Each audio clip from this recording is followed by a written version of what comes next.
feeling lazy.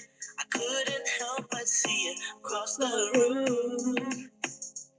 I wanted to go and talk to you, but you had something else to do. That's why I'll wait a little longer before I try to make my move. 'Cause girl, I have nothing to prove. Yeah, I just wanna be with you. Yeah, baby, that's why I'm here. If you ready, I'm not gonna waste my time. A love like this is hard to find. I can't get you off my mind. Oh no. And girl. Welcome to Kiki's House of Joy. You are just listening to one of like my favorite like deep cuts. So let's talk about it before we begin. If this is your first time on this channel, welcome. This is the best week ever. This is week 20 and I'm just jumping in. We're just going to jump in the way we're going to jump in. So what is up, Larisha? I mean, I still got more of this song to play, but let me tell you a little bit about it. Now, I heard this song and it was called So in Love. Now, it was actually a remake, but if you know the song, as we walk hand in hand together. Anyway, when I first heard that song, I was like, oh, this is so, like, I really just like the beautiful sound and I really like the singer's voice. So I was like, okay, what else, what did they sing? So I found the album. All right. The group was called All for One. So I got into this album. Kept playing it, had it on a Discman, and I'm just like that. And so this is one of my favorite songs from that album. It's called Here If You're Ready. Now, one of the reasons why I like it is because it's just this part. Hold on, let's see. I'm not afraid to let my feelings show. I'll let you know. I just wanna get you all alone. And maybe I could take you home. I mean, they really rushed this relationship, just so you know. And we could chill for a minute, just for a minute, and get to know each other a little bit more. Turn off the lights and close the door. Oh my God, like it was just supposed to. No one could ever love you. This is such a toxic song when you think about it. Oh, babe, that's why I'm here. I'm not gonna waste my time. A love like this is hard to find. It's a very toxic song. I can't get you off my mind. That's my favorite part. It's that way they sing it. Baby, if you want me, we'll be oh, we don't have bridges anymore. Where are bridges? Just let your feelings show. Ooh, what? And they rap? They don't do that anymore. You confuse me. She confuses them. I don't know if you want to be together. We're just friends. But you gotta let me know something. Cause I'm not gonna keep waiting. You're not gonna wait. Bridge and a rap session. Does it get better? I think we need one more thing in this song to make it right. It's like I think we need like a little like a moment. I'm not quite sure what it is. Let's find out. And girl, if you want me, you've gotta let me know. Oh, you've gotta let your feelings show. Hey, baby, I'm here. I'm not gonna waste my time. Love like this is hard to find. If you're ready, I can't get you off my mind. See what I'm saying? Oh, what should we do? Oh, we did it. We did it. Baby. That's a complete song.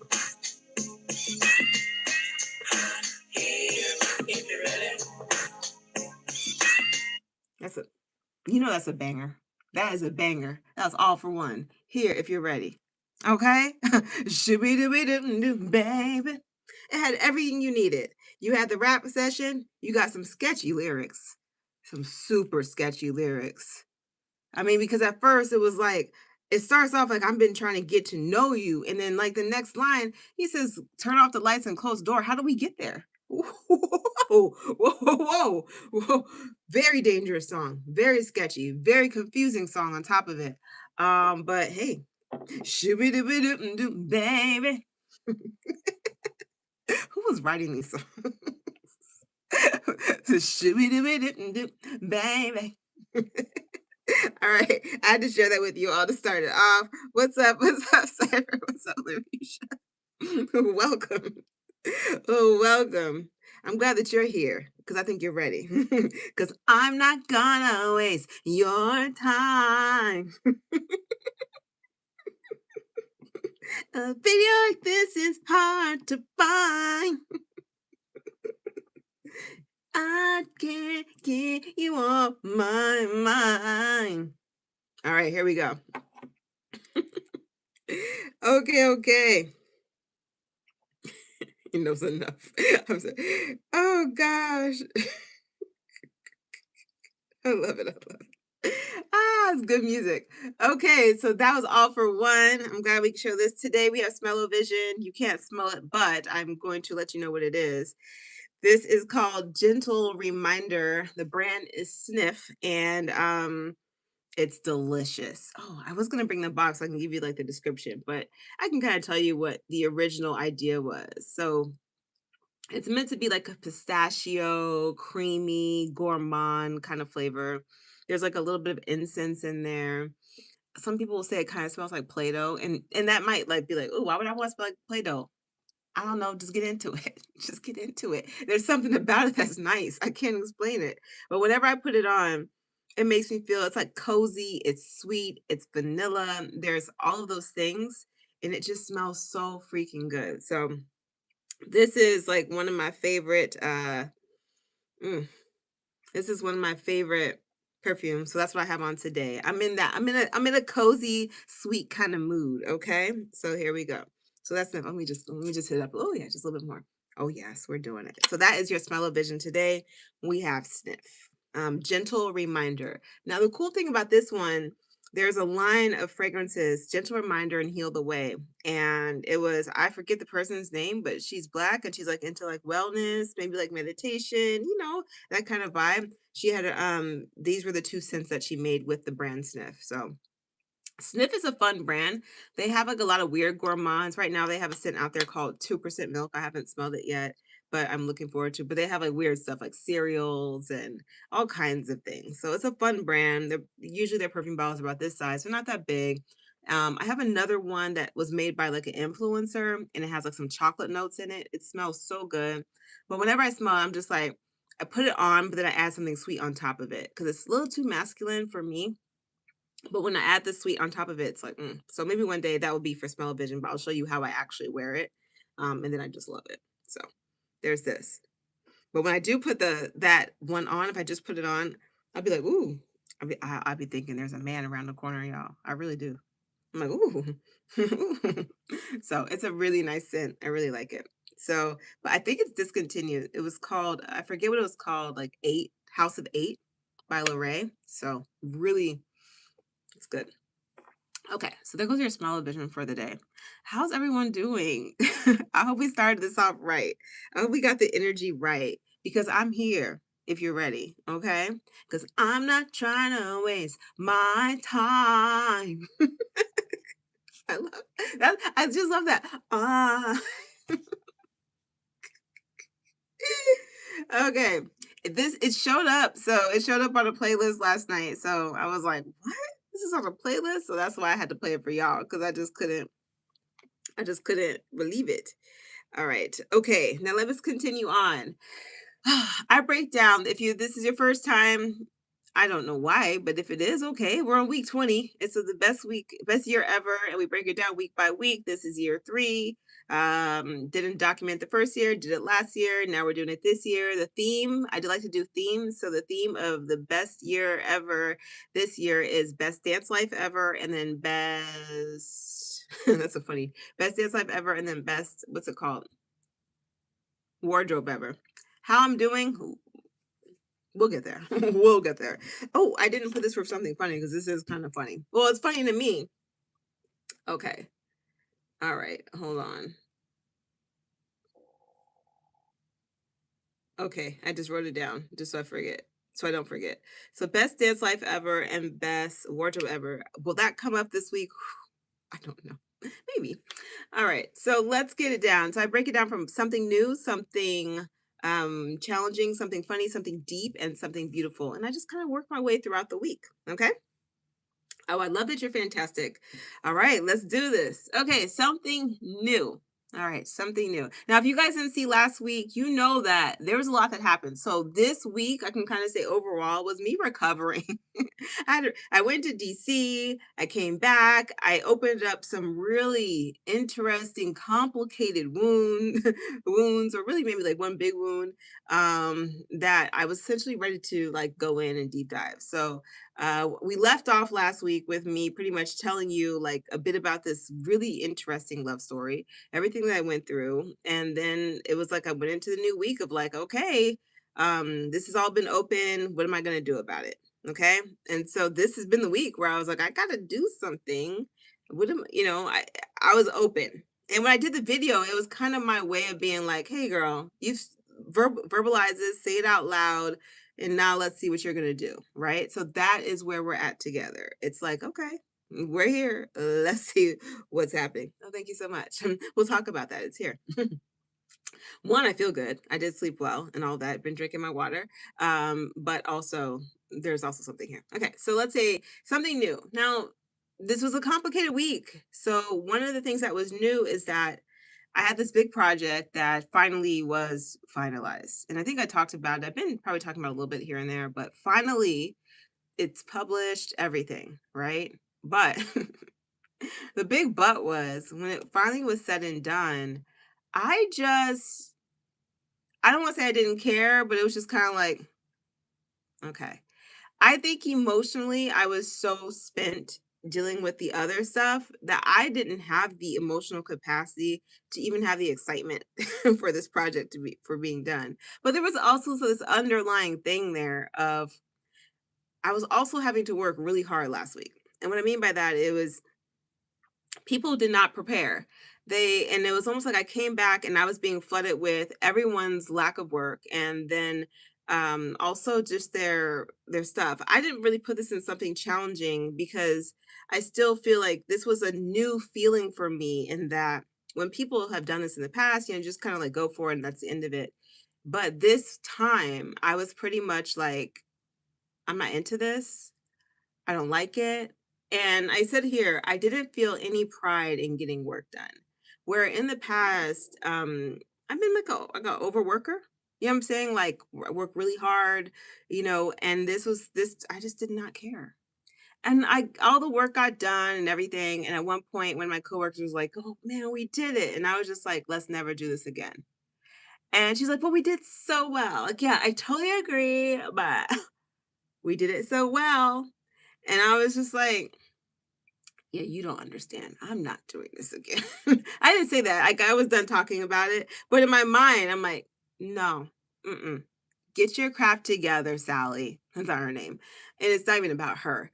It's that's how she does. Like, and that was the other thing that was like kind of my new kind of revelation was that I was at work and not just at work but in my own life, and I was dealing with everyone's neuroses.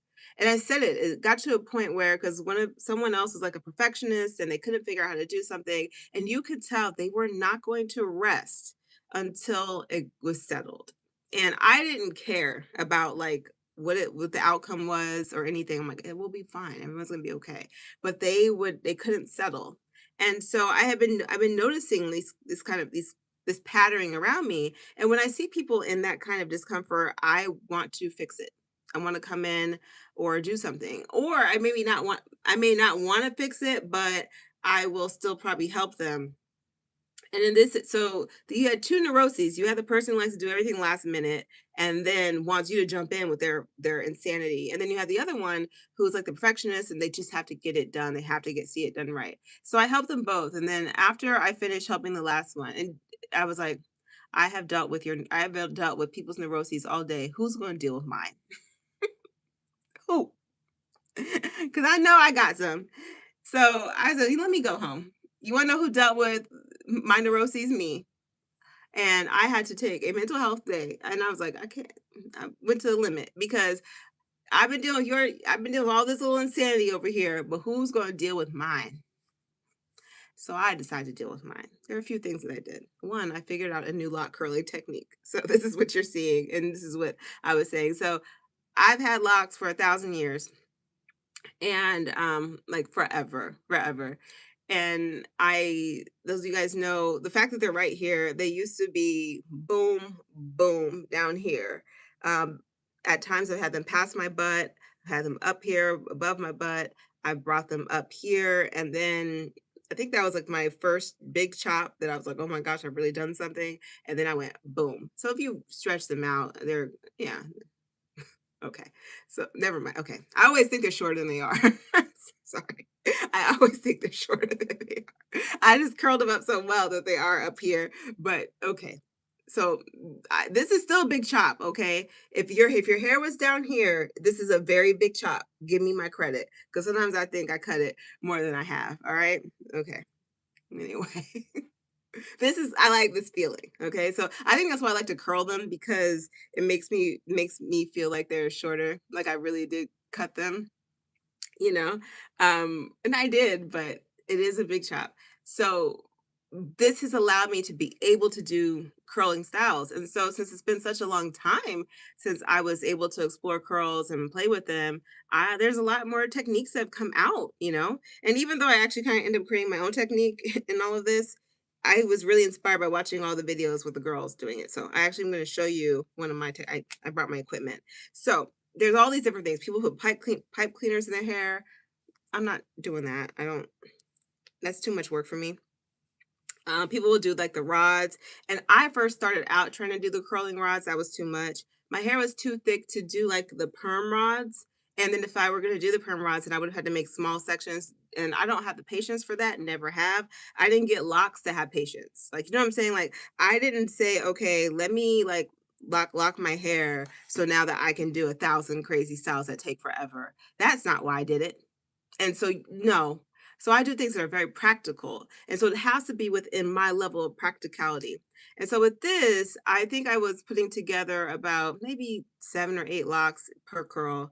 And because I'm always thinking about strategy, like I'm not trying to do like small sections, too small sections. So I would like, get them kind of neat up. And I also am not, um, with this level of mature locks, I don't, really tighten my roots too much. I just kind of you could tell like you don't really see I mean you could tell you don't actually see like these clean you don't see my scalp like with some clean scalp stuff. I don't do that. Main thing I make sure is that my roots aren't tangled because that's what they do. So I really work to make sure that my roots aren't tangled and I'm separating the locks and making sure they're kind of incorporated, but I'm not really like rolling and tightening. I don't find the need to do that. My hair texture is beautiful. I don't need to like make it cute for you or anyone else or anything. I don't know. I don't know why people do it, but as long as my hair isn't growing into each other, I mean, the locks are growing into, I feel like I'm fine. So, good question. We're getting to it. Yeah, I was done. I've done the pipe cleaners, was doing crafts with them. See, that makes sense. But for me, like I don't have pipe cleaners. So that's why I was never gonna go out and get pipe cleaners for my hair. That stresses me out, the whole concept of even doing that. So this is a very similar concept. This actually comes from I'm looking to see if I actually have them out there, but if you see what's over there, this comes from some leggings. So, from my if you when I had my for Halloween, remember I was who was I for Halloween? From the Rugrats. I was the little girl, little black girl from the Rugrats, and I got these purple leggings and I cut them to make little patches for my yellow dress. Susie. Susie Carmichael. So because I cut those leggings to make patches for the dress, but then also be like the actual leggings that she wears, I really made good use of those leggings when you think about it. These leggings are kind of like, I'm like, okay, I can use them for something else. And so I had cut up the rest of them and not, well, I think I still have more, so I should make more. And I cut up strips because I've done this before with pants that I couldn't use anymore. I cut them up and then I made strips like this. So these are great because they're stretchy and they allow you to do a lot of different things. So, and then they're easy to store, and these are all of them. So this is from the cut up. And what I did was this. So I think I'll just kind of take, ooh, let's see, I'll take this little piece here. So I took the locks, right? After and to answer the question, I do it after I wash my hair. But what I do is I have like a high absorbent kind of towel. So I wash my hair. Then I will put like a I do like this aloe vera. I put aloe vera on my scalp and my roots. And before I put the towel on, so I get aloe vera and put it on my roots and everything. And I do that because that's gonna act like my hair gel and it's gonna act like and it's gonna moisturize my scalp. So it's super natural, and this is all I put on until it's time for me to wash my hair again. Other than every once in a while, I will spritz my hair with rose water.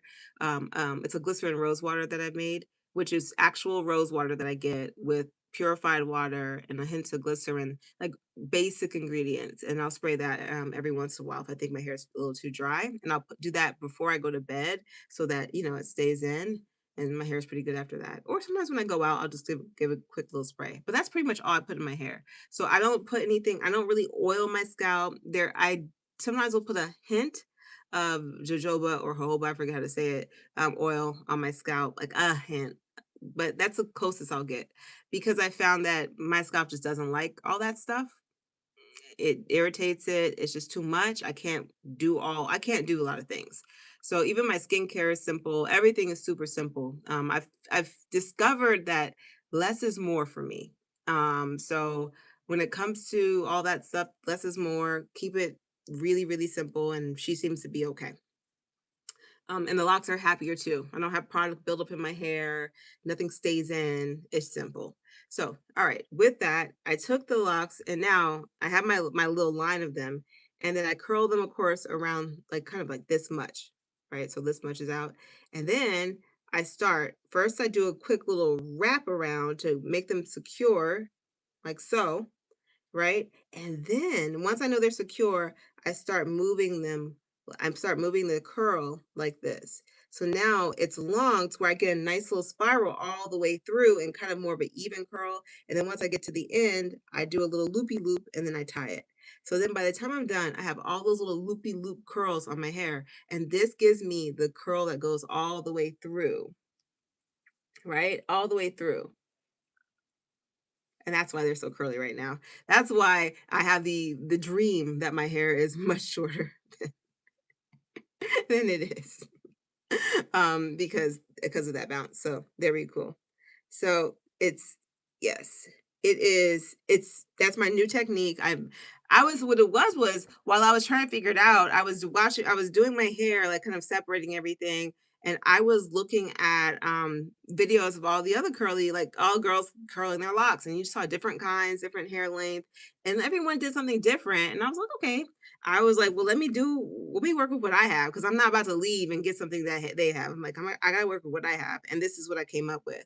What I was doing before was just straight up taking it and then just rolling it over, and then that's it, just kind of rolling it that way. And then what I was finding was is that it would be tight on the end and then super loose, and it just didn't look even and didn't have like even though it looks fine when it finally drops and everything, but I wanted to like it. It didn't look bad, but I just knew it could be better. Okay. So this is a lot better. This gives me kind of that what I was looking for as far as just more consistent curl and body. And it stayed more. So then yesterday I took them out. I did sit under the dryer. And yesterday I took them out and just kind of let them. I didn't do anything. I didn't leave the house. I wasn't going anywhere. And so I just kind of let them be. And then today I actually like combed them through. So there you go. That's how I do it. That's how I do it. Life is good. All right. I kind of want to put my hair up, but we'll see. Because this I don't know. I don't know. Sometimes see, this is when I get fun, right? Then you could do halfway up. You could do, you could do all kinds of stuff. You could do something like that, like that. You could do a little thing right there, and then you're just like that. Yeah, life is good. Okay, I'm not doing any of that. Excuse me. Life is. I'm like, I'm not doing that. We're just gonna enjoy our hair. Okay. All right. So when it comes to that's something new. Something new. Did new technique, and now we're doing this. Yeah, my hair is health. It's happy. It's pretty healthy. Try to drink my water. Take my B vitamins. Okay, that's that's what I tried. That's what I do. And also do what I did this week. And that's what I did. Something challenging. All right. So something challenging was working through the aftermath of this big emotional shift and change. I learned a lot about myself. Y'all, I did a lot of learning. I was writing, I was reflecting, I was resting, I was studying, I was integrating. So I want to talk about this because it's important. But when you crack open, this something big, something that's big that's happening to your life, some kind of trauma, and you're like, okay, well, I'm gonna be present with it. I'm not going anywhere. I'm locking in. I'm gonna be present with it. When you do that, um, it's exhausting. And I knew that. And luckily I knew that. And so I wasn't delusional. I really I paced myself and I understood like there was a pace that I was going to have to go through. And every day I understood that. I made sure I was drinking my water, taking my vitamins. I wasn't playing with my vitamins this week. Sometimes I was kind of like, oh, no, I was taking my vitamins. I'm doing all my steps. All these things I know factor into me developing and helping my nervous system you know regulate, right? Because what I felt was that deregulation again, right? I'm like, oh gosh, like I'm feeling the pain, I'm feeling like the trauma, I'm feeling all the complexities of what I was feeling, and you have to realize I'm going through a whole lot of emotions. To They said the book is done. My book, oh hold on, I was reading that. My book, no, no, no. My book isn't done. I'm writing, still writing, but we'll talk about that. But the I created manuals, those are done for work. But all that work, all of that energy, you know what I'm saying? It takes a lot. It takes a lot. So that was where so this week was hard. The writing, I'm talking about just I'm writing my feelings. Like this is how I feel. Like I was writing my feelings, just working through it, looking at it, examining, and also just trying to understand what was happening. There's a few things that I was discovering. And one was, and that it kind of gets more into something deep. And so I will kind of jump into it deeper there. But here, the challenge was just working through it. It was just working through these feelings that I had unearthed, right? Because it meant a lot for me to unearth them. It meant that I have to face a few things. I have to face how this one situation changed me, or not change, well, how I how I protected myself around that situation.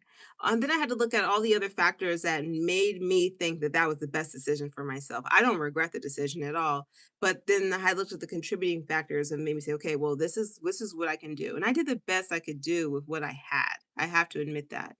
And I think it was smart of me. Like I really look at my decision, I'm like, that you were smart. You understood yourself. You understood where you were at and you had to do what was best for you. But now if you do want to grow and you want to change, then there's this part of you that has to integrate this experience, right? You can no longer push it to the side.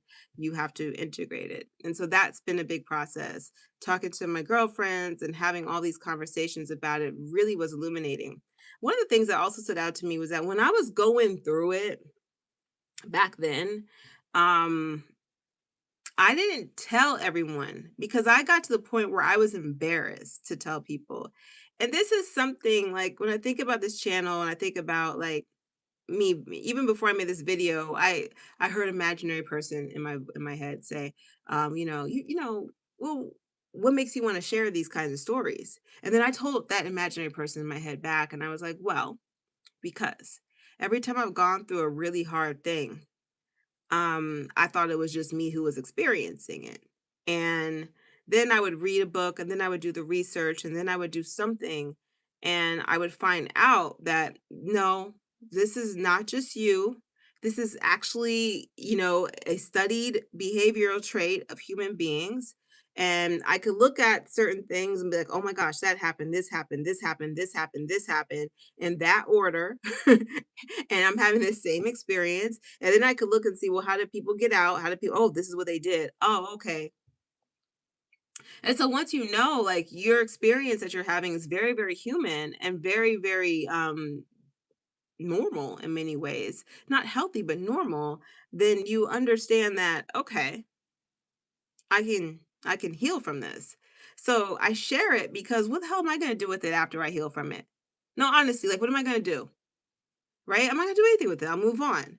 Right? But if you hear my story and you hear what I'm sharing and you can resonate with it, or something comes up in your future where you're like, oh my gosh, I heard about that before. Oh, there's a way out. Oh, I don't have to be stuck. Or, okay, I can overcome this. Oh, this is what I can do. Then that's why I share it because I want people to be able to have some of the tools that I've been acquiring and also feeling like, you know, I'm not alone, right? Or making sure people don't feel alone, which is why I share it. Yeah. Thank you, Larisha. I'm reading that. Yeah. So it's important that I share these stories because what am I gonna do with them? Honestly, what am I gonna do? Nothing. I have nothing to do with them after that, right? So you got to get these stories. I have to share them. They're important. They're and when I'm able to. I've always shared my stories when I'm able to. I don't share them when I'm not. I don't force it, right? I share it when I'm able. And that means in sharing it, I will be okay. I know I'm fine. I know that I will stand. I'll be, I know I'm doing the other work. I know I'm doing the healing. I'm going to be all right. So that's what I've shared. I've shared stories because I'm going to be doing the work. Don't think I'm going to share a story like that with you all and then be like, do no, I'm doing deep excavation. I'm in the trenches. I'm in the trenches working through and figuring it out. So that was something challenging this week because I was doing the deep work. I'm like, okay, let's figure out some root causes. Let's figure out who you are in this. And I went through so many different journeys of it. So let's see if I can kind of talk about it, a little bit of it. So we talked about I share with you the story, right? I share with you what happened, and I share with you kind of like the beauty part, the beautiful part, the funny part was just also looking at the anger, me in the writing, and then the beautiful part was that the lover in me, even through heartbreak and just that sadness, it didn't go away. So during the week, I ended up reflecting on kind of like, well, why? Why didn't it go away? What was already there within me that helped carry me through, what were my strengths? What did I have in all of this, right? And where were my blind spots? What were my weaknesses? My blind spots were really simple. I just didn't know what I didn't know, right? But also what's really important about it was my nervous system was on the fritz. And I keep on saying I don't want to get something to deep. Something deep talks about it more, so we'll get to it. But my nervous system, that was a big factor. So we'll get into that of what it actually meant for me to be in that relationship and why the trauma or the pain lasted for so long and what it means for a lot of people who go through something like this. Because what I'm going to describe, you've seen before. I know you all have seen this before, either in your own personal lives or just in regular lives, because what I'm going to describe is what is romanticized. Right. And it's nothing to be romanticized, but it is romanticized. We think of it as in an epic love story.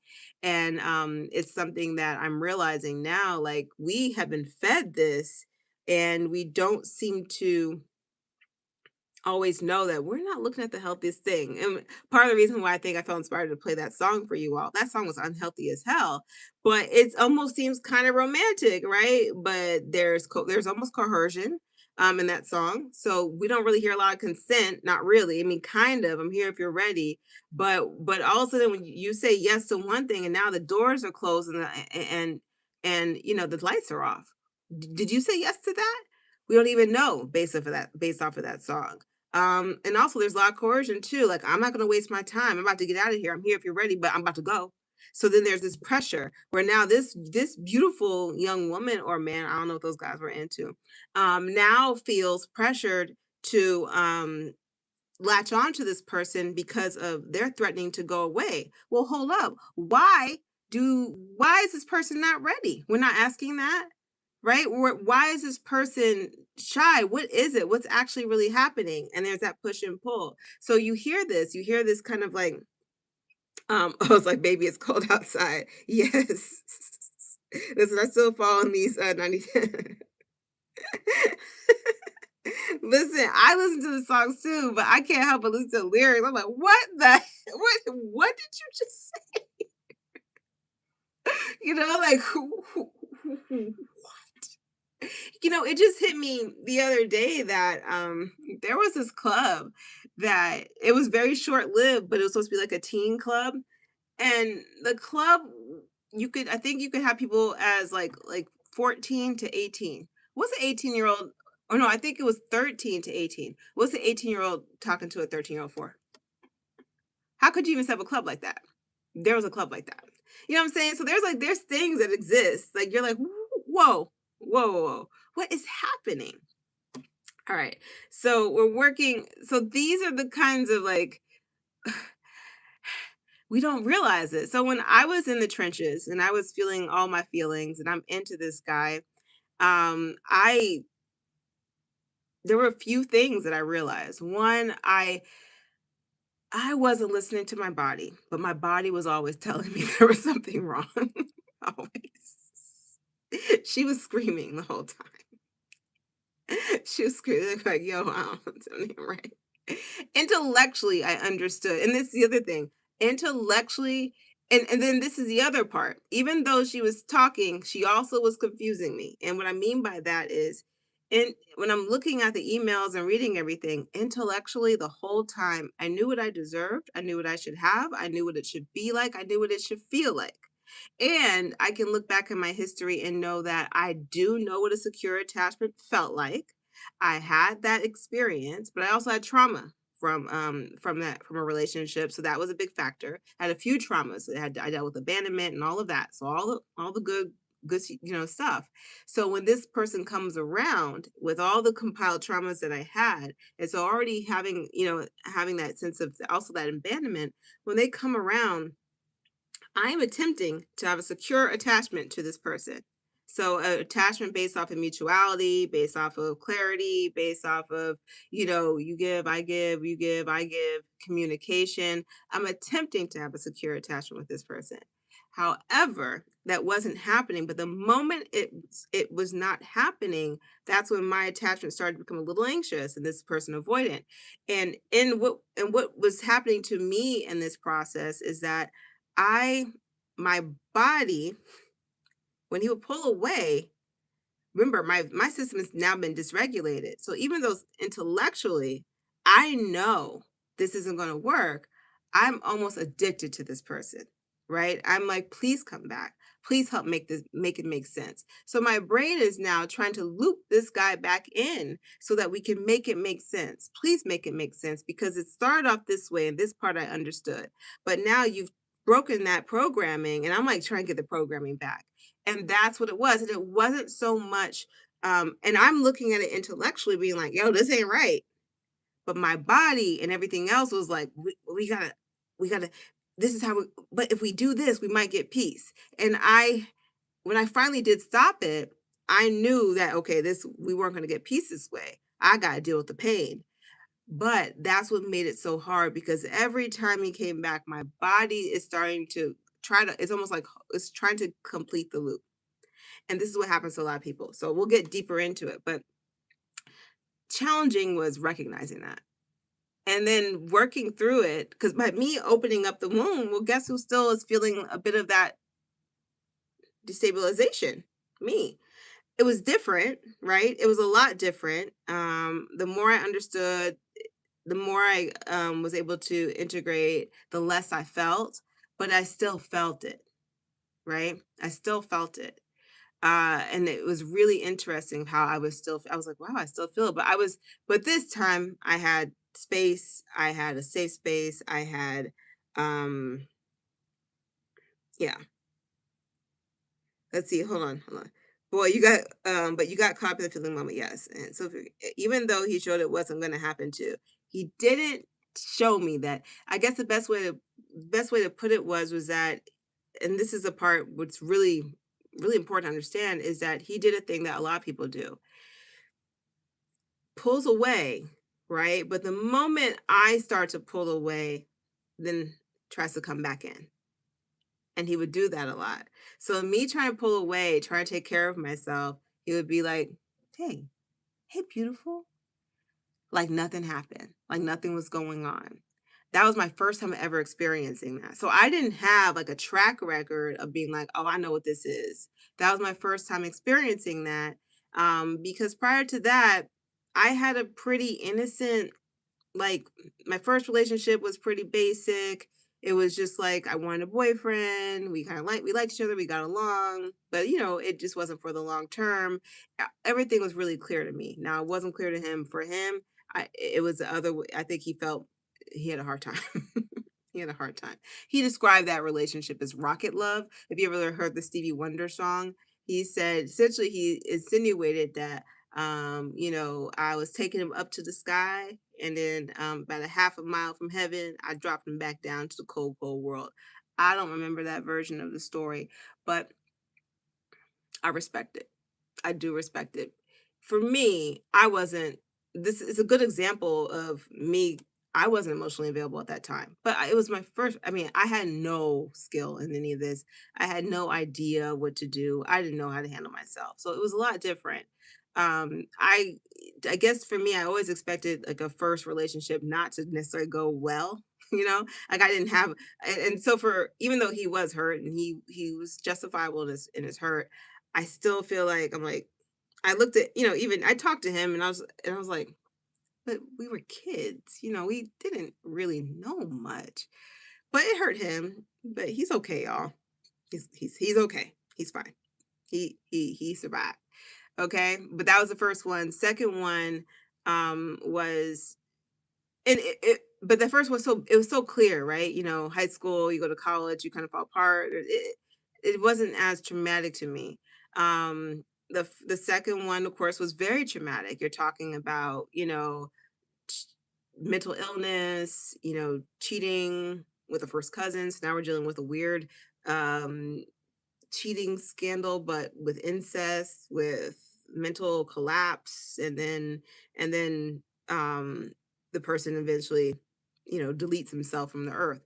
That's a different level of trauma. That's not a regular breakup. But those are my relationships. So prior to that relationship, this situation, you're talking about pretty innocent.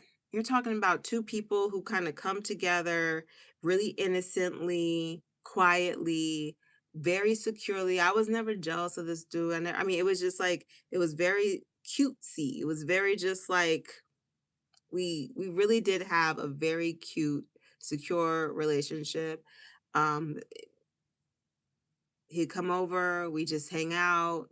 Our first 3 months of hanging out with each other, I've said this before, he never touched me. We really just talked. He'd come over, spend the night, talk, go to school. You know, it was just like that. It was just so chill. That was how we would spend our time.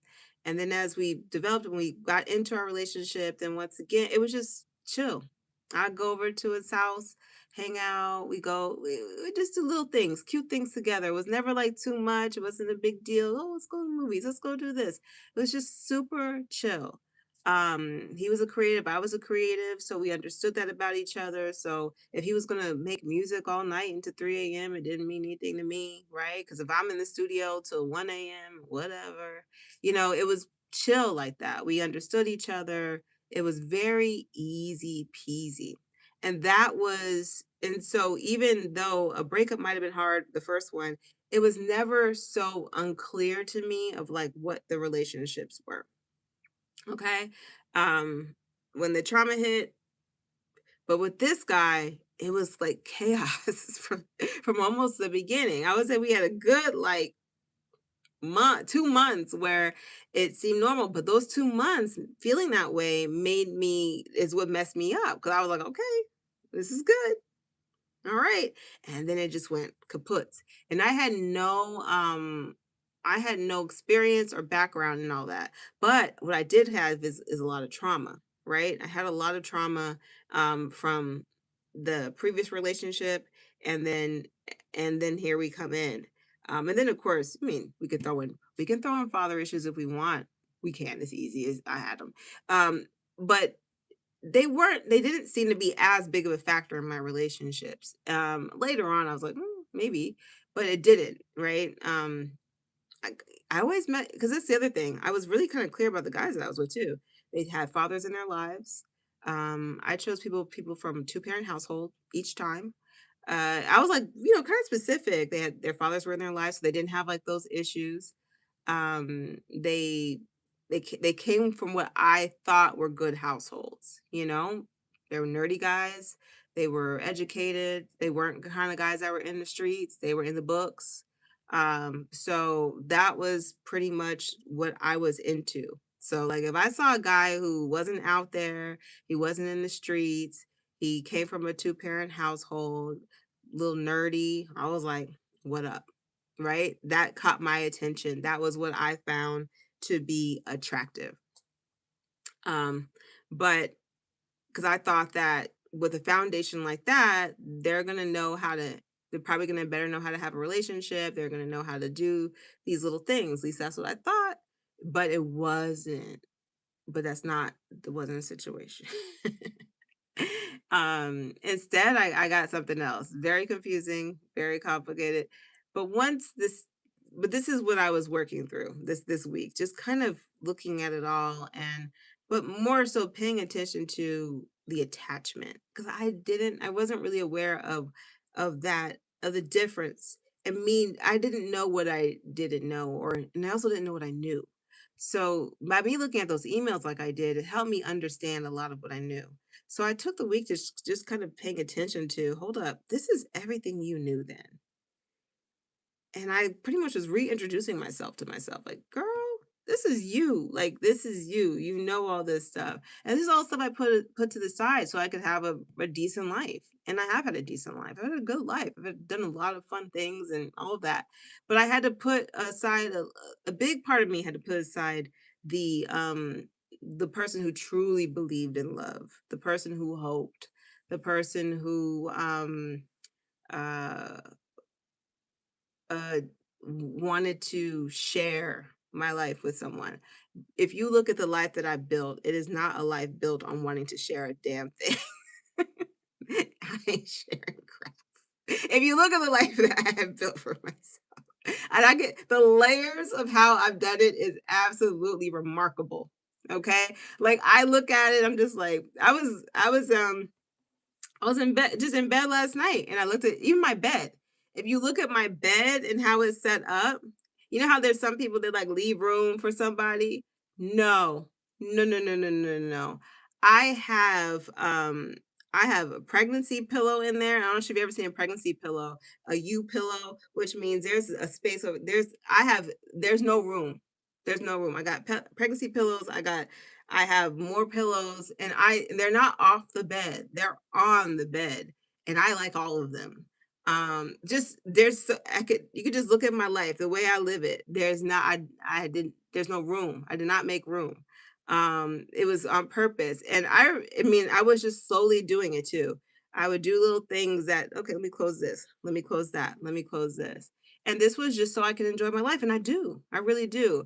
I purposely made the way I would say, the way I don't even understand sports, even though all guys aren't into sports, it was something that I purposely worked hard to make sure I don't understand. because I wanted to make sure that door was closed. I didn't want to seem like I was ever going to understand a man's hobbies. I was like, hold up. What do men like to do? I don't like to do any of those things. I don't want to know about them. And so I really worked hard to even close my mind to a single thing that I thought that they might like, and only focus on things that I liked. This is when I got into my pink era. I'm wearing pink today for a reason. I got into super pink. Pink to me was a color of, like, this is how I saw it. If you have a house that's a lot has a lot of pink in it, or you have a space, you know how like guys have like the bachelor pad where it's like, oh, like only a guy would live here. Well, that was pink for me. That's what pink is. So I started incorporating pink into my life way more than I think I would have. Not because married women and girls in relationships don't wear pink or enjoy pink, but it was just a symbol for me to essentially take over my space, my mind, everything. My world is very women centered, but not just women centered, me centered. Um, like I have done a lot of things, and I'm telling you, I like it. I'm not against it. I'm just trying to let you know I did it, and I have studied it. I'm like, you really went wild with this. And I did. I really did because I had to make sure, when they say you can't love somebody else until you love yourself, I was like, bet. And when I tell you the love affair that I have began with myself, um, has endured and grown. The one thing I don't doubt is my love for myself.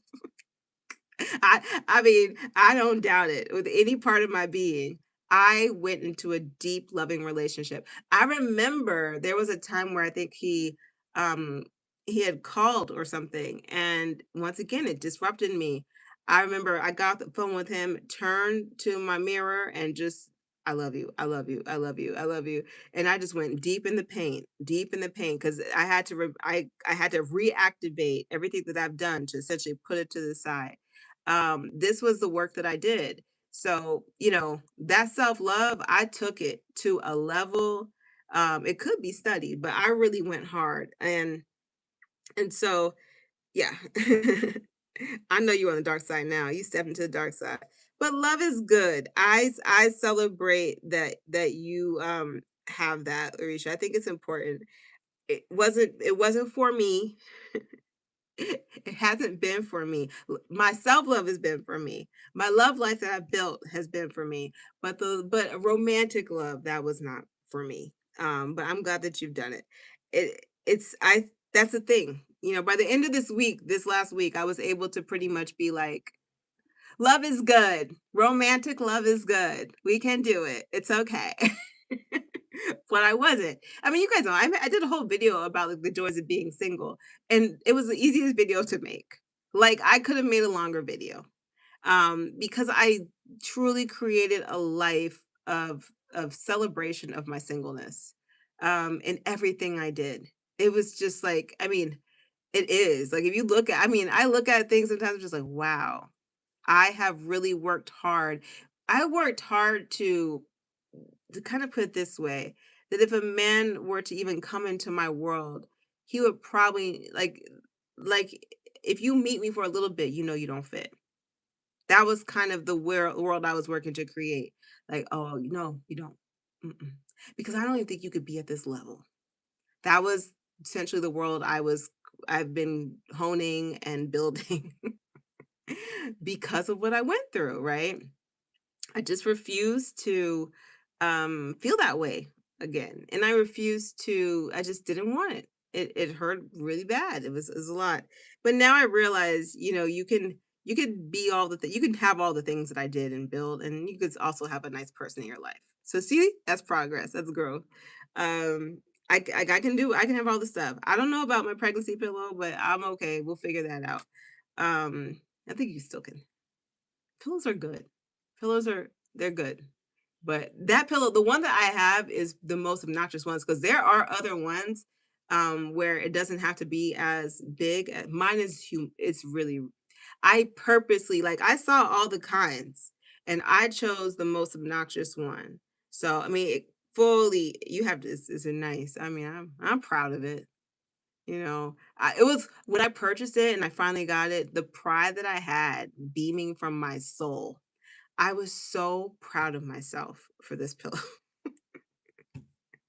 It brings me joy, and it does, still does, still is wonderful. She goes, "Oh, you're still contemplating?" Um, I love it. It's I feel you. I feel you. I'm with you. I'm with you. Okay, so with that let's go back to something challenging. Switching over a little bit. Something challenging is little boys. We had mahjong, okay? And my friend brought her other son. These boys. Y'all, these boys. I'm gonna tell you what happened. Now, this isn't a crazy challenge, but there was a moment of challenge, okay? And I just wanted to put it here because I think it should be something funny too. So it kind of is like it's like a hybrid, but let's tell you what happened. So um Kiki and Kiki. So his nickname is Kiki. Mine's Kiki. So it's nice, right? So he comes in, and it's funny because if she calls him, sometimes I'm like, "Hmm?" So he comes in and he's quiet. His older brother is a lot more vocal. He's older though, right? He's more vocal. He's more, he's gonna talk to you and stuff. Kiki has to warm up to you. Okay, so it takes a little moment. He's got to warm up to you. And then he's in a new place. He had never been to my home before. I've always been on his turf. So now he's in a new place and he's got to get accustomed to it and everything. See, there's comfort in some of it in that our homes, her and our homes are actually made from the same builder. So even though she's like on a totally different side of town, there is like you can walk in. To me, like, I would imagine as a kid, you're like, oh, this kind of looks familiar. It's kind of cool, right? So there's that. I'm thinking that that might be a thing that might, like bring him comfort. But he's like, so at first I'm like, okay, because of the quietness, I already have a slight level of anxiety because I know that he has a lot more energy. I know what he's capable of, right? I know like this boy could be hopping all over the place, high pitch, hopping on stuff. Like I know that. And he's super quiet. So I'm like, oh gosh, I don't know what this means.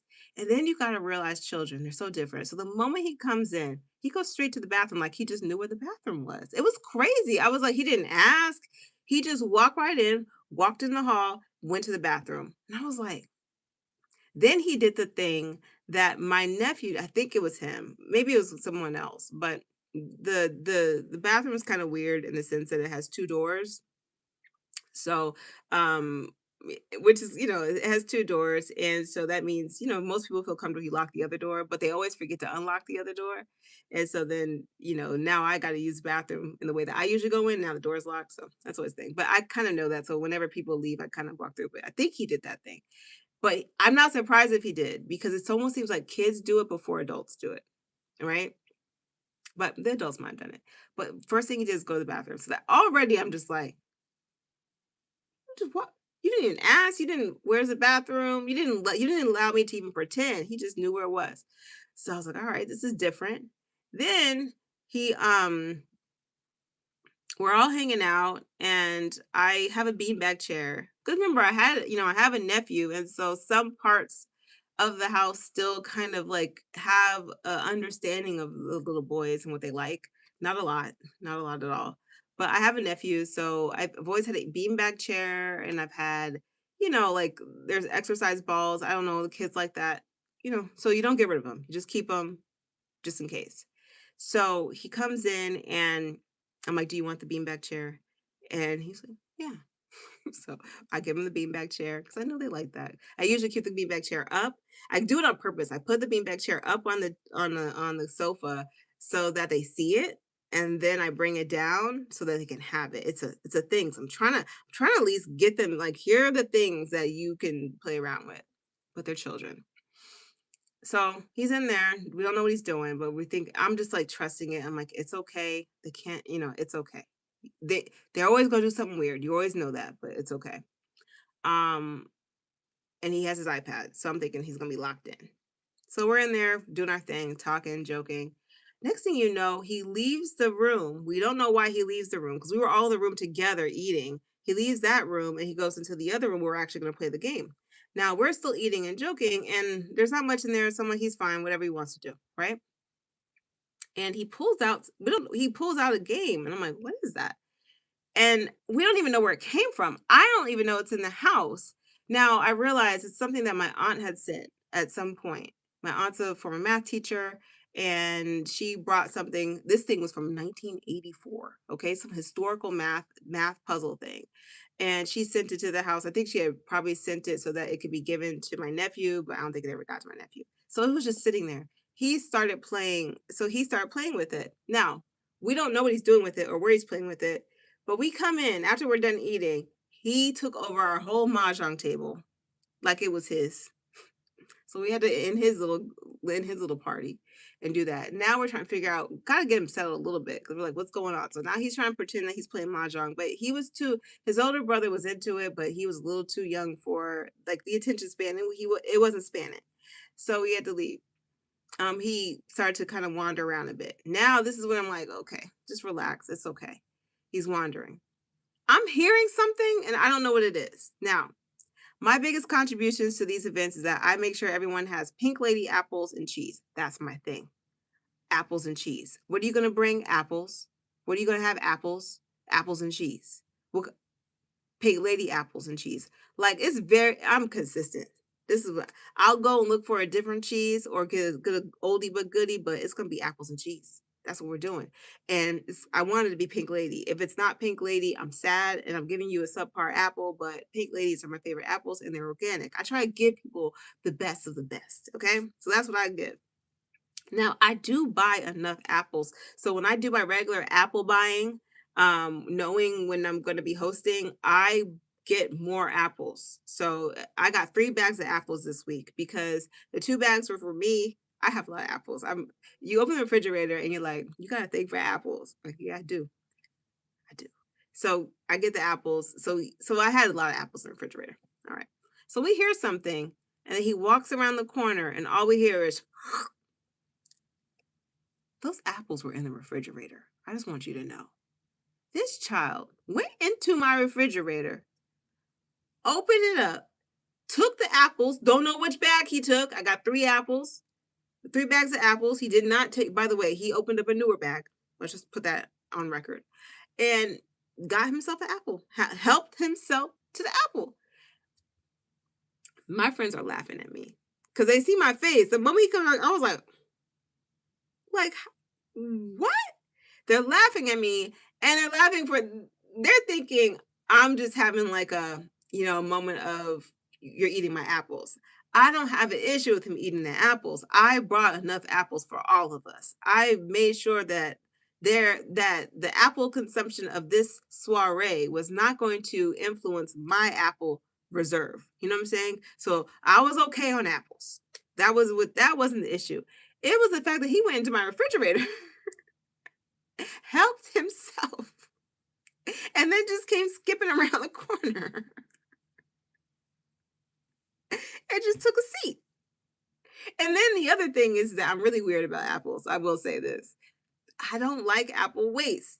And you see this little child with his little bites, and these are not big apples, which is good. But you see this little child with these little bites, and you're just like, you're about to waste so much of this apple. And I have to get out of my mind how much of this apple he's wasting because it's a lot he's wasting.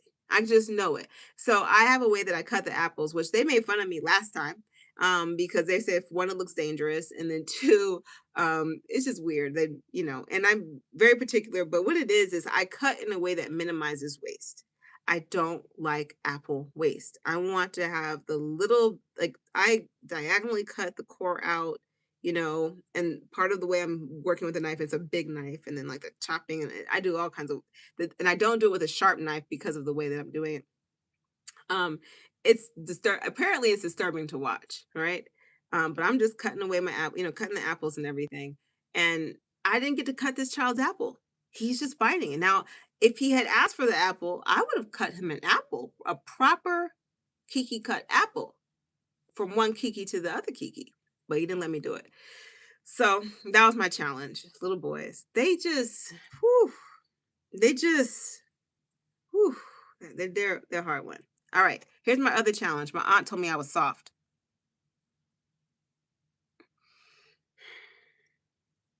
My aunt told me I was soft. So I tell my aunt now, this remember, I'm working through all this stuff this week. My whole situation, my feelings, how did I get here, all that. And so I talked to my aunt, and I was actually living with my aunt partially of the time. I ended up living by myself as well, but I was living with her for a lot of the time of this relationship. And so I never was doing all the crying in front of her. She was usually in bed by then. So I was crying by myself. But I was still living with her. Okay. But she didn't know all that I was going through. And she told me, "Oh, you were going through all that?" I'm like, "Yeah."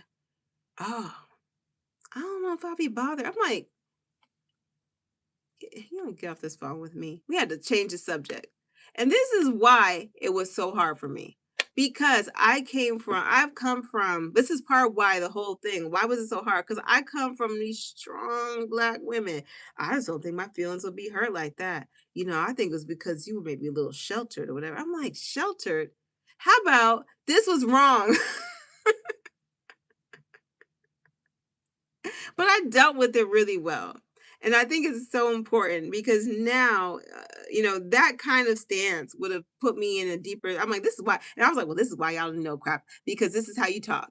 I'm like, I'm going through real things. And I'm like, and now I understand why I didn't share it with you, because if this was going to be the way you talk, that she's like, well, what do she's kind of like laughing at me. I'm like, I get it. So I come from a line of strong Black women.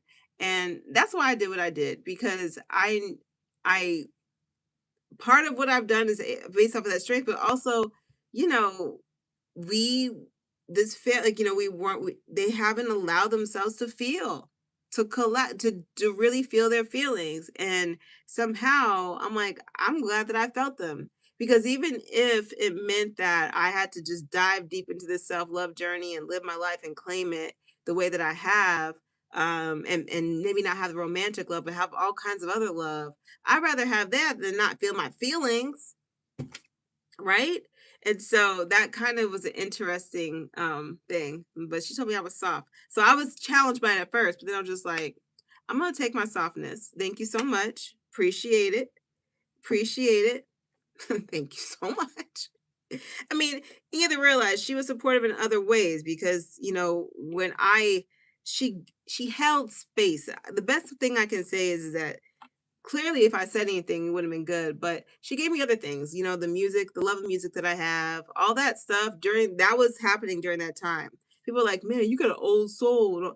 I'm like, because I was sitting there listening to music with her. We were diving deep into these crates. So a lot of the time that we spent, maybe, like the time where I'm not spending time with him, or if I'm sad, I might be with my aunt and we're just in the house and we are just playing music and listening to music, and she's teaching me about it. So it was still an important time. It's just that what I learned is that I say they because there's three women. They don't necessarily, their gift isn't being able to support me in a very like therapeutic way, but they do it with presence, right? And so you kind of have to realize, well, what do people have? Right? They do it with presence. And so the presence is what she gave me. But yeah, she wasn't gonna be able to help me through this because she was just like, I don't know why that's not helping me. I don't know why you're doing that. That's not helping me. I'm having an actual nervous system situation. Okay. Now, something funny. But sometimes you just don't know what you don't know. So something funny. This week I was ready. I added this when I was talking about my best dance life I was supposed to have this year, and I was going to African dance class, and I saw that the freeway there was an exit kind of closed, and so I had a choice. I could make it to class and do what I was going to do for the day, or turn around. I turned around. I was like, well, I guess we're just gonna have to find another day. So I thought that was kind of funny. I think the funny part about it for me was of how easy that decision was. I did not want to go. So we gotta figure out what the best dance life actually means. Because I just don't know. Well, I'm gonna figure it out. I'm gonna keep an open mind. I am still gonna get to African dance class, but I just found interesting how easy that turnaround was. That turnaround, it was happening before I realized it. I was like, oop, oop, back to go. Home I go. But I was also exhausted. I have to remember that this week was a lot, and it wasn't like I wasn't working things out physically. I was still moving and exercising and all of that, but this is a lot. Okay. All right. So here we go. Something deep. Let's get into this nervous system. So what I wrote here is there's a few things. What you should do instead of date. And then just the nervous system and what it means. So let's talk about this. Now, without telling these people's business, I'm going to try to find a way to explain it to you in an important way, but without telling these people's business. Okay. Because I don't think this channel is watched by anyone that I mentioned. Well, some people are dead. Okay. Girl, stop being morose. Um, I don't think this channel is watched by anyone that I mentioned or even people that are affiliated, but you never know. And so I'm not going to tell these people, I'm trying not to tell their business, but I want to explain to you a very interesting thing that I noticed. So, um, I'm gonna use, you know what? I'm gonna use a different situation, but just know something similar happened. Well, that's what I'm gonna do. So I had a friend um who liked a girl and he was in a relationship at the time. A serious relationship. Think of marriage, okay? And but him and this girl, they were kind of separated, you know what I mean? Him and this girl uh found a bond. They were technically separated, married but separated. He had moved out and he bonded with this other woman. And just fell into the bond and all of that. And it was romantic, it was all of that. But then there gets and all the cute stuff that happens. And then after that he's like, oh shoot, I'm married, and went back to the wife.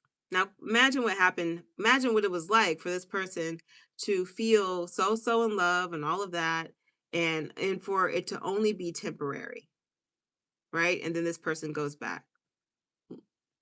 That to me is scary. Now, just think about, I won't say any more about that relationship. Let's think about another one. Let's imagine that you're in a relationship with someone. Let's make it a woman. Well, maybe let's make it a man. I don't know. I can only speak from a woman's perspective because I feel like there's a difference in the way that men approach things, but you guys can let me know. um let's say you're in another relationship and you really want to be with this person. Now the difference between me and maybe another person is that my intellect was strong, and remember I also had distance. So even though I was feeling wise and all of that was really like tied up in this situation, um the distance and my intellect really protected me from not getting so essentially not falling down. But imagine that you want to be with someone so bad, and they're doing that push and the pull and the push and the pull, and they're doing that hot and that cold and all that avoidance stuff that, is associated with having that avoidance style of attachment. And then uh it gets so bad that you have a mental break. Okay? You have a mental break. Imagine that. Now, there's so many factors of why you could have a mental break. It's not just the person, okay? It's probably stressors in your life, it's probably past history, it's probably a whole lot of things. The reason that you probably wanted to work so bad might have been from past trauma, and you and so many different things. But this is a trigger for the break that probably would have happened in some kind of way, shape, or form. But now it's associated with that person, and that their absence creates a stronger chasm. Um, that pull that it makes it seems to make it worse. But now you have to deal with yourself. Can you imagine letting that person back in? Can you imagine letting someone like that back in, or imagine letting that other person back in? I can't. I can't. But I know why it happens, and this is what I really discovered when I was working through everything this week, and that is My biggest fear that I was having was, what if this person comes back? Was every time they came back, I don't feel that anyway. I don't feel that way anymore. But every time they did come back in the past, it put me in an emotional tailspin. Every time. Now, when they would come back, they never came back with anything that made sense, right? It was just more like, look at me, I'm a better man. I'm a better man. No acknowledgement of what they were, what they did, how they did it, and all of that. It's pretty much it would be the equivalent of I told you about my first relationship and how he described what I did as taking him up to the sky and getting him so close to what would be heaven and then being like, deuces. Now, can you imagine if I had gone back to him casually and said, hey, what's going on? And then decided, oh yeah, I would love to be with you. What? And that wound was still open, and that sense would actually make him feel complete. And I think about how I was feeling at the time of like wanting this person to just come back and be like, I get it, you're the one. I was being so silly because that's what we're taught in these romantic love stories, right? Where you have this big chasm. Right. You have this, you get together, instant connection. Now there's this conflict, and then all of a sudden you loop it back in, and now you have like a stronger bond, and you live happily ever after.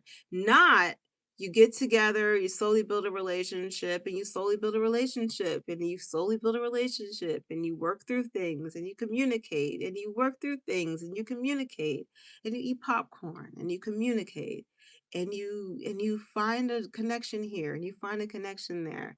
No, that makes too much sense. Not that.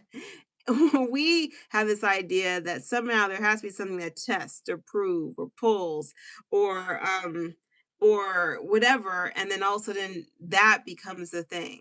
That is the most unhealthy loop, and that is your nervous system on the absolute fritz. And now it's trying to do everything to find a modicum of peace. That is the disease that so many of us have, or also what we've been oriented to as thinking that's what love is. That's what I figured out this week. That's what I figured out. And I'm like, oh my gosh, that's not love. And and I could see it. I'm like, well, there's nothing about it that's love. And lucky for me, I understood it just from my writing. If you looked at the way I was writing and what I was asking for, I showed myself what I believe love to be.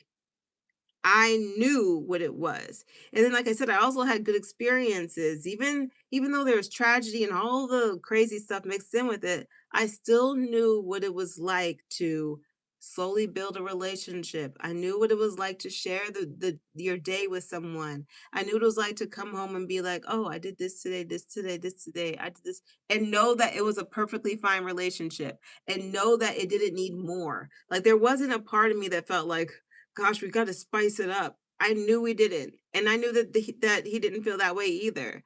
I knew what it was like to have peace. I knew that, and I valued it.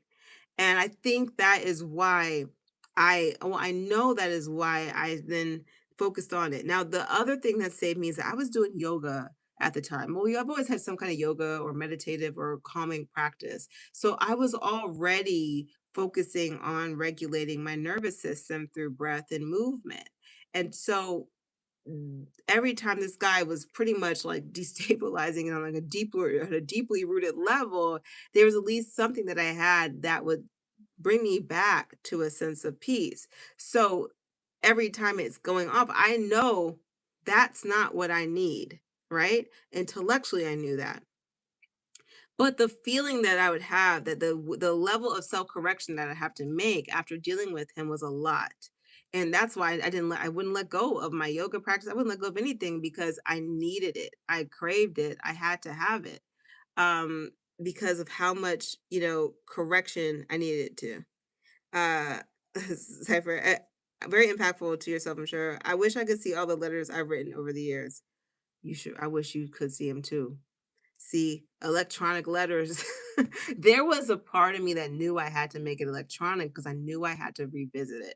It was like something I just knew in my soul that I had to make it electronic because I just knew I needed to have access. I remember that. I remember knowing that because I didn't want to lose it in paper or anything else. Um, I remember like thinking to myself, you need to document this differently. The moment him and I started talking, I started documenting it. I would document, I'd have to find those, but after we would talk, I would actually journal about the conversation. I knew I knew deep down either I was chronicling a beautiful love story, or I was doing some field notes for my recovery later. I just knew that I needed to write it down. Um, my journals are overflowing with these stories of back and forth with myself. I have books from 12th grade and now. See, it's so interesting, but what I didn't understand is how I was for a while I interpreted love as that, right? I didn't always, but because I thought this is what I thought was my first experience of adult love. I thought that's what it was. I'm like, "Oh, it's finally here. This is what it is. I had it good." And now I realize, no, my first experience of love, the peaceful parts, all of that, that was the foundation. That was the good stuff. That was the wisdom. That's it. You just build upon that knowledge. I don't need to add any other stuff in it. And so it was just interesting that I really discovered that this week. And then I was able to actually be very aware every time I could feel the little loop being activated, right? And I'm like, "Oh wow. Look at look at it's it's back. It's showing again." And I was so thankful that I could see it. So here are the things I want to say. This is what I noticed. Most of us are hurt. When you look at these podcasts and you look at these people, what are they really just showing? They're showing that they're hurt. And there's so many different ways that we deal with our pain. What did I do with my pain? Well, I had heartbreak, things didn't work out, a relationship I really wanted to work out. What did I do? I was angry, but did I take it out on anyone? No. Mm-mm, I didn't. Because I knew, one, I'm too angry to date someone. I knew that. I did. I knew that I was too angry to date. I'm too hurt. So I decided that I wasn't going to do it. Okay. The opposite is that I notice men do this especially. They go out and hit these streets and go and terrorize another woman with their pain instead of realizing you're probably too angry to actually be able to give your best to anyone. And I knew that. And so that was one of the first things I did. I took myself out of the world of dating because I knew I had nothing to offer someone else. I knew I probably had something to offer myself, and that would be the most important thing to do. And so that was one of the first things because of the anger that I was feeling and the hurt. These guys don't do this crap. And I'm saying it's mostly men, but I know women don't do it either. Women will jump right in and they end up having the same and what happens to them? They look busted. See, it's different for men and women because of how we're taught to orient to our feelings, right? Women end up looking busted. Men might still look okay, but they're like almost like deteriorating on the inside, and they're just a menace to society. Okay. And then that anger b- ends up being violence that shows up later. It ends up being abusive relationship that shows up later, all this other stuff, other than how about you take yourself off the market and heal? You gotta heal because these feelings are normal. They're natural. You're supposed to have them, but you're also at this point, you are not suitable to be in relationship with anyone. And that's okay. So that's one of the first things that I did. Like I knew that. I knew it. Yeah, you can still see it you can see it on men, but I'm more sensitive to women. You could definitely see it on men. But I guess I say I'm more sensitive to women because of I'm like, because I've seen friends. Do you know what I'm saying? I've seen people that I know, and I'm just like, whoa, what the hell? Another thing is don't take that person back. If they don't cause you this, if your relationship with them was destabilizing, let them go. Let them go. For real, for real. Because this is what I've seen. I've seen some of these guys circle back. Okay. Um, and I haven't seen the inverse, just so you all know. That's not true. I don't think I've seen the inverse. Not that well. Okay. So I can't speak to that. Meaning I haven't seen in a heterosexual relationship um where a guy is the one that, really kind of had to deal with all that, and then the woman circles back. I haven't seen that. So I can't speak to it. So that's just the reality of it. If I could, I would. But I have seen the other. And every time, over time, I have watched those women physically deteriorate, and the men look fine. And I'm not saying they are fine. I'm just saying the difference is staggering. And I find that right there, I'm just like, I get it. This is not a scientific study. And I get this is just my observational experience. However, I'm glad that I understood that the answer was always no. And the reason why is because if they effed up your nervous system like that, if that relationship, let's not put it all on them. Let's just say it was a relationship. If your interaction with that being did not bring you peace, the looping back is you trying to find peace now, because essentially you're searching for it and you were craving for it. So they're coming back. They seem different. So you're like, okay, it's got to be different. Now you have formed a relationship and you have pretty much said that for the rest of my time with this person, they don't bring you peace. Now you're having this nervous system loop, and it's this low grade destabilization that now you're enduring over time. And they're not going to probably go anywhere because they've looped back because they ain't got nowhere to go. And they are looking for someone who was so hooked on them that because they know it, right? ED might be around the corner, right? They might have gone to the doctor and found out they have a health issue, that has threatened their sense of vitality. They might now be threatened with a pill, an injection, and all those things they know can affect their virility. And so they can't be out there in those streets as free as they once were. This is why you don't see it. This is why I'm saying you don't see it exactly the same way with men and women, because we don't necessarily have the same issues. So now they're out there, and the issue of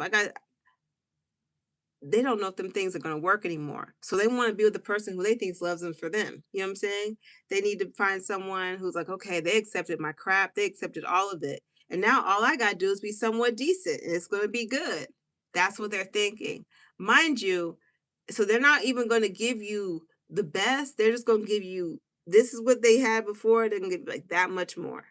And that much more with the same stuff, because they're still going to fall into those patterns. And now you get to be on the fritz for years. Years. Listen, listen. I'm just saying. You're speaking a word. My situation is circle back. First time ever me doing this. That's why I say we shall see. Ooh, I didn't mean to speak to your heart like this, Alicia. I'm just saying. They, yes. Certain emotions create chemicals that cause physical symptoms. I'm sure more women because they're more emotional. We're all emotional. It's how we deal with it. And it's also it's how we deal with it, how avoidant we can be about certain things, right? I don't I really will argue and say that men are just as emotional. Sometimes I think the level of suppression that men do with their emotions makes it even more dangerous in the way that the way those emotions come out and the way they're handled, and which is why they can be very traumatic. They cause so much trauma because of how much they're actually bottled up. Even in that experience with that person, I used to feel the intensity of this person's emotions a lot. And there was a time where I was like, I was always trying to like, why don't you try this? Why don't you try that? Because I could feel it. I could feel so much being pent up, you know? That is not attractive to me anymore. But at the time, I think that, I thought I was strong enough because of my yoga practice, of my wellness practice, of how much I've always taken care of myself. If one thing we could say, I've been through a lot, but taking care of myself is not a thing that I just put to the side. No. I always took care of myself. Through all of this, I'm going to take care of myself. And so I've always had pretty good wellness practices. And they didn't. And I remember trying to like help them there, but you could feel it. You could feel those emotions. So even though I might have been crying and blubbering, and that's just because I wasn't I'm not gonna hold it in, I'm gonna let it out. Um, because I also knew that letting it out would give me some sense of like clarity, right? I knew it was gonna get me somewhere, even though it didn't mean that I was more um he was less emotional. I just was more expressive with it because I was working towards healing or working towards resolution. This person was working towards maintaining, containing, and I think torturing, but we'll probably agree to disagree on that. But that's how I felt about it. But this circle back, all I'm saying is pay attention. Just pay attention, because I've noticed that that's what's they so all of a sudden they come back like, hey, and I've seen what it looks like. It's a dusty road. And I'm not saying it doesn't work. I would say you got to look at why it didn't work in the first place. And so if it didn't work in the first place because of what happened to your nervous system, then I say abort. If it didn't work out because you just drifted apart, life changed, roads changed, then I think that might be a little different. You know what I'm saying? But if it's because this some kind of fritz happened, like for example, no, it was such a great breakup. I could never see that happening. That's the other thing. In my relationships where it was so clear and it didn't work out, this person clearly is an ex, and it's not hard for me to understand. The only thing that ever had me kind of hung up was the confusing situation. It was because of my nervous system being on the fritz. Me no, but luckily my intellect knew with every part, every part of my brain, the intellect was like, oh hell no. No. And then the practices that I built in were like, no, this person can't disturb you. It can't happen. And so because I was so committed to that, that's what protected me. But can you imagine not being committed to that? So that's just where I'm at with my something deep. Be careful out there in these streets. That's all I want to say. I believe that if you have a true vision of what love is, believe in it, write it down, meditate on it, and understand it. Make sure it's peaceful. Make sure it feels good. What does it feel like? What does it feel like to feel safe and emotional safety? I had a dream last night, a very interesting dream. It was more work related, but everything is connected in some way. And I dreamt of someone, not someone I've had an emotional a relationship with, but this person is someone that I've had emotional safety with. And in the dream, I found myself gravitating towards that feeling. And I thought to myself, oh, I woke up recognizing it wasn't a romantic thing at all. It was my brain and telling me, hey, you actually know what this feels like with male presence. And I was like, oh, I do. And so it's just, to me, most of us know what it feels like, but sometimes we associate love with the chaos. But that isn't what love is. You got to be the writer of your love story.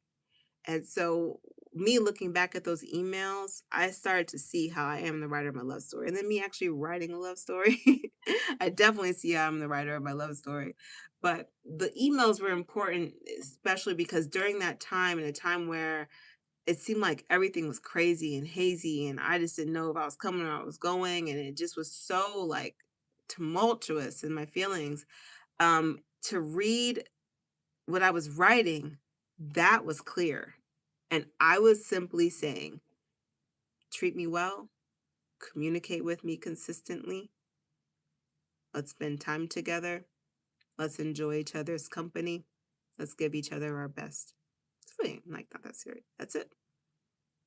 And and we will not bring confusion into our world. That's the other thing. Really big on that. No confusion. Once confusion enters, we don't have anything to talk about. Clarity is our priority. And so with that, it just kind of hit me. So that's what I would tell everyone. If you are feeling anger, if you have been destabilized, you don't need to be dating. This is what you can do instead of date. Go learn yoga. Go learn how to meditate. Go get a hobby. Exercise. Exercise. Because if the body keeps the score, give your body something to work with. Exercise it out. Go see if you can find one of those classes where you go to a spot and your body starts shaking and start crying. I haven't done that, but I might do it just for kicks. Um, uh Learn dance. Dance is great. Learn how to dance. Take up a new hobby. Do something beautiful like what I'm about to tell you. Start a group with your friends. This is what men need, especially. This is what I've realized. Instead of y'all sitting there trying to torture women because you feel so lonely, go start a group. I have mahjong. I got a craft group. I might start another group for all I know. Right now, I think that's actually good enough. They're really perfect. I look forward to them when I meet with them. We have such a good time together. It's like several hours on a weekend day, and we just get together and we have a good time. I make sure mine are women centered. There's no male presence. I love it. I mean, other than the boys, but they're innocent. But it's about us. It's about us being women, enjoying ourselves, laughing, cackling. I mean, cackling. It's amazing. We had a great spread this time for mahjong. So our group of mahjong, it is a closed group. We're not letting people in. It's not like that. We have 4 people. We're good. We're booked. We're full. Um, and so it's funny because we were joking about, well, what if someone can't come? And I was like, mm-mm. Did you see? Oh, you can't wait till I love that. I'm looking at this. But we have get your groups going. Get them going. We have what do we do? Like I said, we have the food. Our spread was really good this time. We had a nice little olive fougasse, which comes from Trader Joe's, and this butter. It's like a herb butter and bread situation. Très bien. So good. We had a little bit of with the olive fougasse. What else do we have with it? Uh, veggies. We had hummus. We had the apples and cheese. Yes, I did a cheddar and Gruyere mix. Yes, I did. Delicious. We had some guac and chips. Yes, and some more fruit. We were living our lives. It was a beautiful spread. It's the only picture that I took from the event. And we just ate it up. I mean, just tore it all up, just eating so good and enjoying each other. And then we went, drank water. We drank water. You would think, if you listen to us the way we're talking, all that, you would think we had liquor because we were just having a blast, just talking. And we don't know how to play mahjong yet. I just want we don't know yet, but we are getting there. We have some strong concepts and we are getting there. We've done something different. We started off like kind of close and then we've been going different directions. We don't know what pieces we're supposed to have. One of my friends keeps on obsessing what pieces we're supposed to have. And I'm just like, nah. Like last week, I mean, yesterday we were supposed to remove like one of the pieces, but I knew we were taking out the wrong piece, but I didn't say anything because I was like, if I say something, we're gonna go down a whole other rabbit hole, and I just want to play the game. So I didn't say nothing. I was like, we're just gonna play. But I admitted it later. I was like, yeah, I didn't say anything because I just want to play the game. Cause these are some nerdy chicks, and that's what I love. Find yourself friends that are just aligned with you. I mean, I got nerd McGirds. We are just I love it. But it's nice to kind of be around. I would say those kind of like high powered, type A kind of in a way personalities, like, and we don't have to do any of that. We just get to just have fun and be ourselves and laugh and joke and oh, absolutely beautiful. So that's my something beautiful for the week, and it was just beautiful. I think that's what people need to do. That's what you need to do. Men and women, go get your groups together. Enrich your love life. If you have had unhealthy romantic attachments, don't go out there trying to poison more of the dating pool, because that's what the problem is in this dating pool. Every red pill and pink pill um channel that exists, whether it's the women or the men, they've all been hurt. They had been hurt, and so then they went and created their own philosophy of ways to protect themselves from the pain that they endured from someone that just simply was not available or aligned to them. Like, can't you just understand that they weren't aligned to you? I know it's hard because I've been through it too. It was hard for me to accept that this person simply was not aligned to me, but they weren't. That's all it really was at the end of the day. We were not aligned. And we were trying to make it happen, and it was never going to happen because it wasn't supposed to happen. Can we just deal with that? Deal with that reality. And if it's too hard, please start your mahjong group. Please start your cricket group. Please start your little soccer team. Do something, but don't date. Don't pick up the podcast microphone. Don't write that book about your unhealthy nonsense. Just play the game that you like to play. Just relax. Leave people alone. You've been hurt. You're not good for the public right now. And I wish that everyone just did that. Because the reason why it seems so impossible right now to date and everyone gets so depressed is because instead of knowing what to do when you're hurt, they just go back out there. They just go back out there. Just chill out. So there we go. Yeah, they hold him to his feelings for views, sadly. Yeah, they end up, and the thing is they get validation from it because all the people listening to them are just as hurt. So no one's listening to listening to them because they want to know what love feels like, or they want to figure out what their love story is. They're not listening to realize that it is possible, even though it seems so hard. Like they don't want to hear that. They want to hear how they can protect themselves, how they can protect themselves even more through crazy ideologies, and pretty much guarantee that they're never going to be hurt again. They're always looking for this thing of like, how is it that I can never be hurt again? That is really where they're coming from. And so they're listening to these people just so they can say, this is how you're never going to be hurt again. And honestly, no, no, just deal with the hurt that you have and figure out how to love yourself. Figure out how to actually really support yourself. And that even if little something did happen, you will be okay because you know how to love yourself. Figure that out. But don't sit there and don't try to create all these crazy things to that bring us apart and create all this anger amongst us and arguing and fussing and fighting and making each other the enemy. For what? It's so silly. It's absolutely silly when all it is that you got hurt, you got dumped, someone didn't see you for whoever you were, maybe you weren't ready for a relationship. There's so many different factors, right? Maybe you were the greatest thing, but that person just wasn't ready for you, right?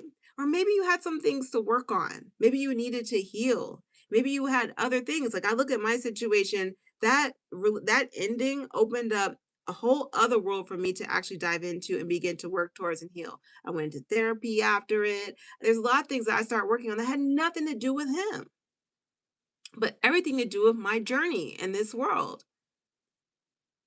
Get some damn help. Get off these podcasts. And if you're sitting there listening to these podcasts looking for validation, don't. Just start the soccer team. Start your mahjong group. Get your poker table going. Do something else. Get a hobby. Like, enjoy yourself. This isn't my first time on this channel telling people to get a hobby. And I guess it's not going to be my last. Get a mother effing hobby and start to have healthy relationships with human beings and see what that feels like again. And slowly start to see what it feels like to have emotional safety with human beings. Slowly start to see what it feels like to laugh with other human beings. Create room for healthy relationships that evolve slowly over time. They're not rushed, just sweet. Do that. So, was this the best week ever? That's a question because I got to go. Yo, I'm reading the bickering. It's not normal. It's so weird. It's so weird.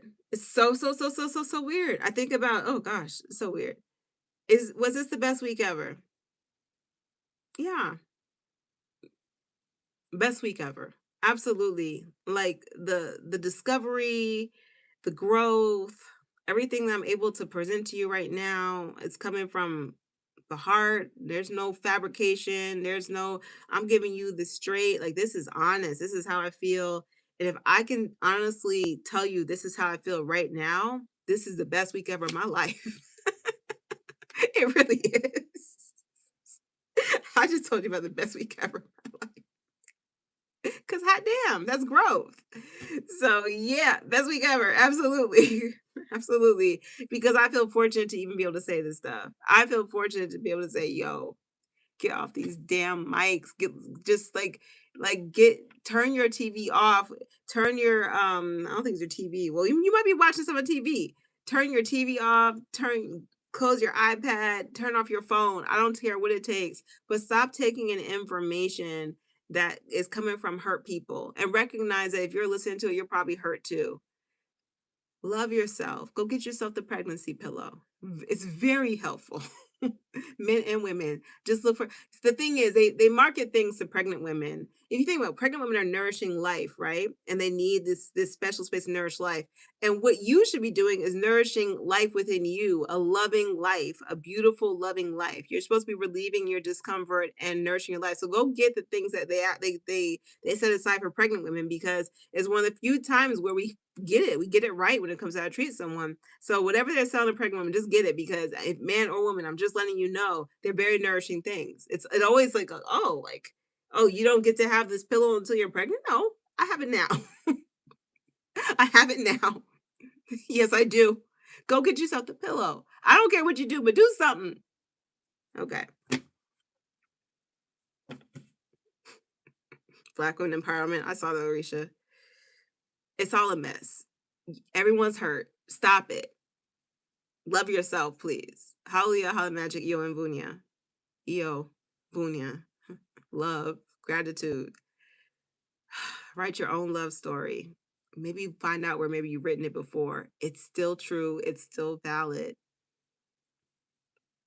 If you feel cynical, it means you probably just were a little hurt, a lot hurt, and that's normal. You're supposed to be hurt if something bad happened, right? You're supposed to have those feelings if something negative happened to you. It's normal. It's okay. It's okay. Let's just get to the healing now. All right. Okay. I'll see you all next week. Best week ever. Bye.